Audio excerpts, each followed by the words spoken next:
Hello, everybody, and welcome back to Fraser 1515 Gaming. We are on episode 11 of our NHL 20 LA Kings franchise mode, and I'm just kind of doing some reflecting and thinking that it's crazy that I was actually able to make. I guess this is going on our 11th episode of franchise mode. I didn't think I'd really actually be able to stick with it this long, but I guess with the time or the large amount of time that everybody has on their hands, it is, I don't know, maybe a little bit less surprising, and it kind of keeps my brain busy and not thinking about all the other stuff that's going on in the world right now. So, with that being said, I guess where we're at right now is we're at the trade deadline in year 3, and we are currently in a playoff spot fairly comfortably. And I think what I'm going to do, we'll end up, where we are in the playoffs right now, I don't think we're going to be able to catch the Coyotes. So we'll end up playing against likely the Sharks or possibly the Ducks. But whereas I think our window is going to be opening next year, I think I'm going to look to trade one more player, and that player is going to be Jeff Carter for some future assets, just because he already is, I think he's 35 years old right now. And let's see, I'll just sort this here. So no, he's 37 and he's gone down 19 points already. He's down to an 81 overall. So we have an 81 overall player, I guess he's 79, and Brett Connolly and Zach Aston-Reese on the sitting on the bench. So I think for now, what we're gonna do is move him out. And I did a little bit of pre-scouting already, and he has 22 goals, 20 assists. I think there would be a team that would look to acquire him. So I do think he has some trade value. So it's not unrealistic to think that he would garner some interest.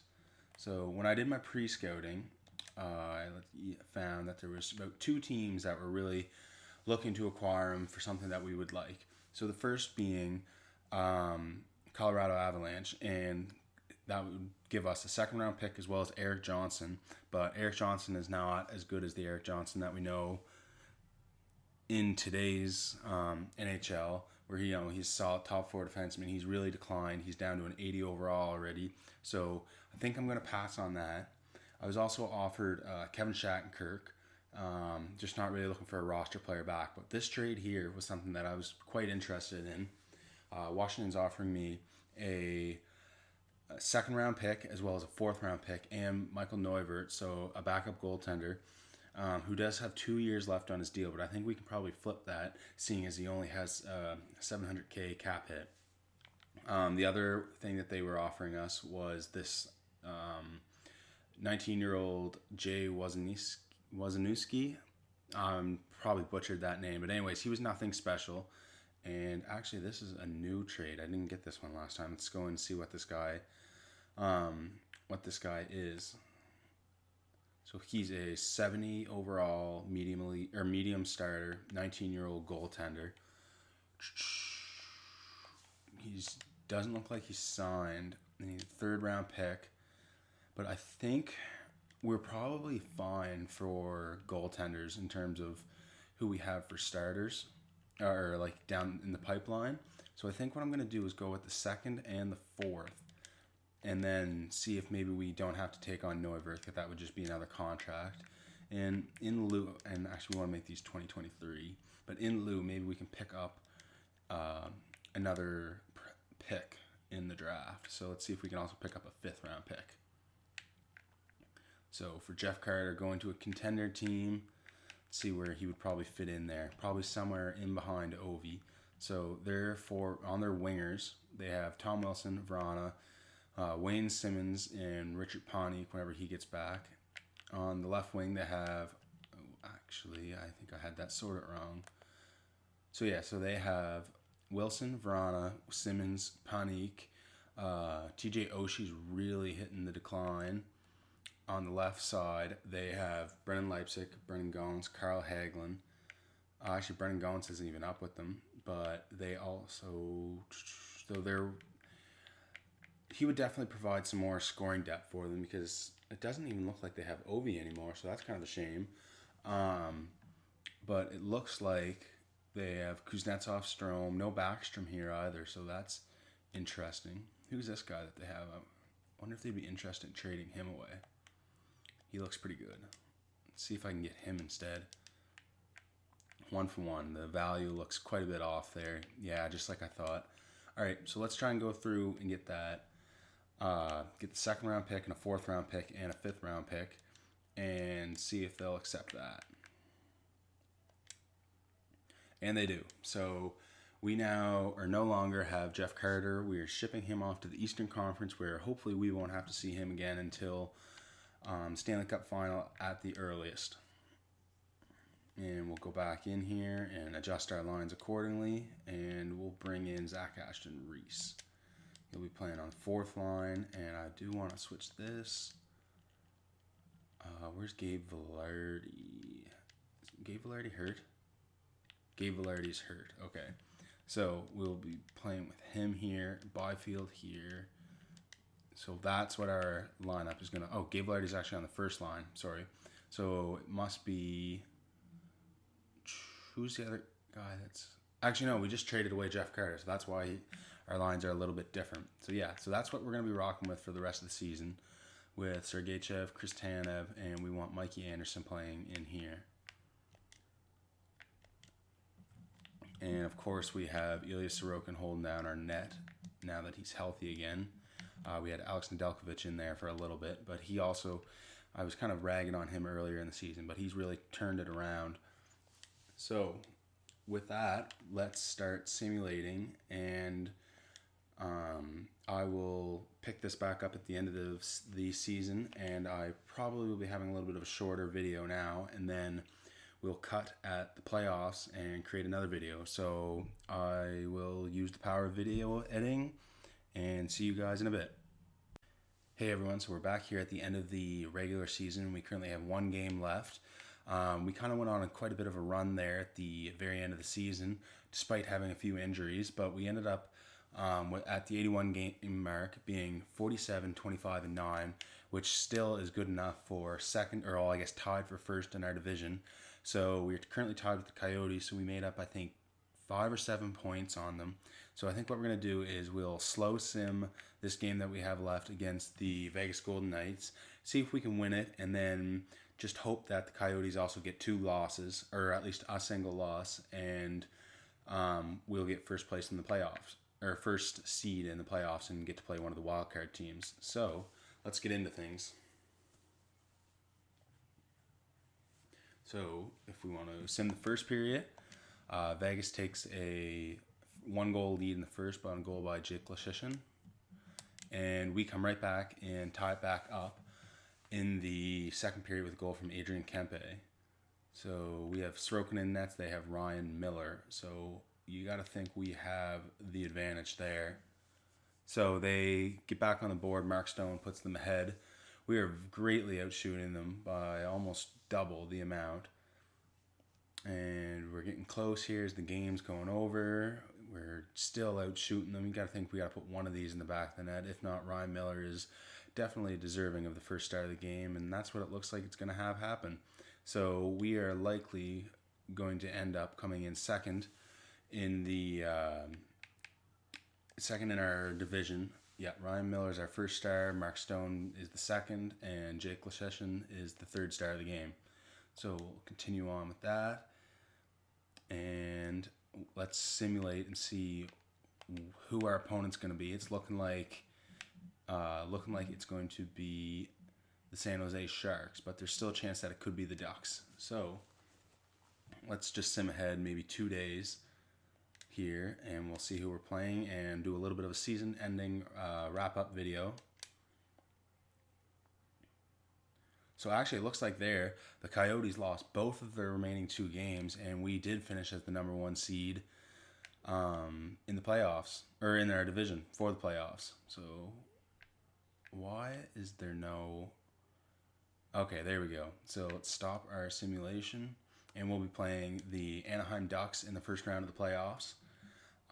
Let's take a peek at see how well the team did on an individual level. So for the Kings, we had Alex Turcotte, who ended up having 88 points in 80 games, also finished with 53 goals, which is absolutely insane.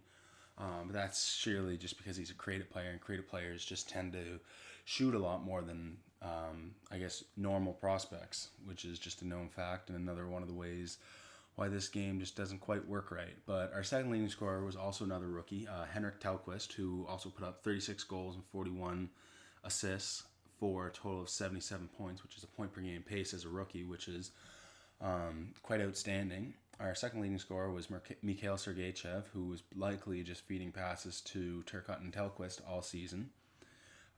Fourth, we had Mike Hoffman finished with 70 points. Kopitar finished with 70 points, despite the fact only playing in 54 games. Drew Doughty is looking like his old self with 69 points.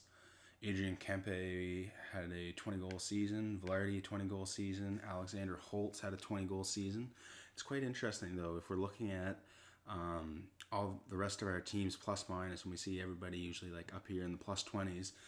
Alex Holtz is only an even, so I'm guessing his defensive awareness probably isn't quite what it is of the other people, or maybe it's a reflection of the teammates that he's playing with, or his line mates, I suppose.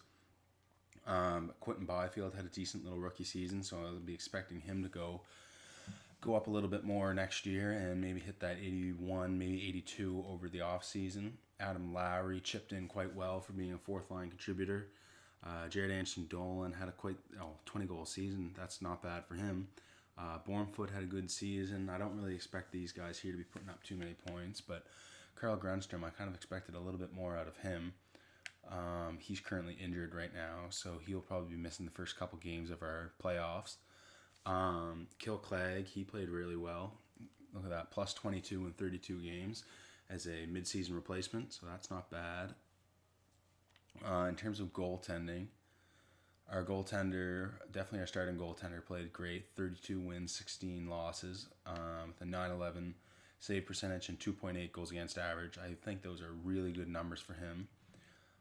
If we want to go and look at where that compares against for the rest of the league, that's likely going to be, well, actually, it's not really up there. I kind of figured he'd be a lot higher, to be honest, but I guess we must have got it done through goaltender by committee rather than a straight up starter position like the other teams have. But that's kind of what it looks like based on the starting games played amount. Gosh, I'm having trouble speaking today. But our leading scorer for the season, who is going to be Tyler Seguin with a total of 101 points, followed up by Nate McKinnon, Jack Eichel, and Alexander Ovechkin, who went to play for the Rangers. He's joining his Russian comrade, Artemi Panarin over there. Our goal leaders for the season was Tyler Seguin with 54 goals, and Alex Turcotte finished second with 53. If we want to go and take a peek at our defensemen, I'm guessing Sergachev led. Oh my God, Sergachev didn't lead that. John Carlson outdid him by a total of 11 points there.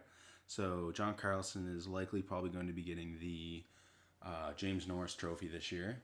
And maybe we can get a rookie goal scoring leader, though. Yes, we do. So Henrik Tellqvist is by far probably one of the better options for our for the Calder, and he's still an 83 overall, which is great for us. So in the first round, we will be playing. We'll be playing Anaheim. So let's take a look and see where they're at in this portion of the rebuild. So we automatically go right to them, and they are currently rocking Ryan Dzingel, Rickard Rakell, and Andre Kasha, who still hasn't been traded to the Boston Bruins yet. Marty Ferks on their second line, so a former player that we used to have. He only put up 10 goals this season, so I think we were probably good to let him go and get his money elsewhere. So he signed a long-term deal in Anaheim now, so just down the road from us. They complement that with Henrik and Silverberg, Nick Ritchie, Sam Steele, and Daniel Sprong on the third line. Then Vinny Hinostroza, Troy Terry, and Max Jones fill out the rest of their fourth line. Their defense is Hampus Lindholm, Josh Manson, Brendan Gooley, and Cam Fowler. Jacob Larson and Josh Mahura is their fourth line, or their third pair defense. And there's where they're probably getting pushed over the edge is John Gibson. They definitely have a better goaltender than us. But other than that, I think we line up with them quite well. And the scratch players that they have really does not make sense. So their captain, Ryan Getzlav, is going to be sitting in the press box for the first round, as is their first round pick from the last year, last I guess year that we're actually in 2020. So the 2019 pick, Trevor Zegras is also sitting in the press box, which is just baffling. Along with another guy who was acquired for a first round pick this year, Blake Coleman. But if you go and look, who do you take out for these guys? You know what I mean? Do you take out maybe Vinny Hinostroza, Martin Firk? Maybe you take out, but I can't believe they don't have Troy Terry or Trevor Zegras in the lineup. If we just want to do a quick little rundown of how our prospects have been progressing, just so we know where we're sitting at, and we can get a little bit of feedback for next season before I record that upcoming season, just to see what maybe we're shaping up to be in the future. So doesn't look like we've had too many players take a step forward, but Kale Clegg with his cup of coffee, I guess we'd say, up in the major or up in the NHL, he's definitely progressing. If he was in the AHL, he wouldn't be getting any growth. So anything that we're getting on him, I guess, is just gravy at this point in time. Garrett Anderson Dolan with a great little progression there. And here's where I'm interested. So we have Quentin Byfield going up 13 points and Gabe Vilardi going up 14. So where are they getting most of their boost? Discipline. He's getting his in face-offs, which is really nice.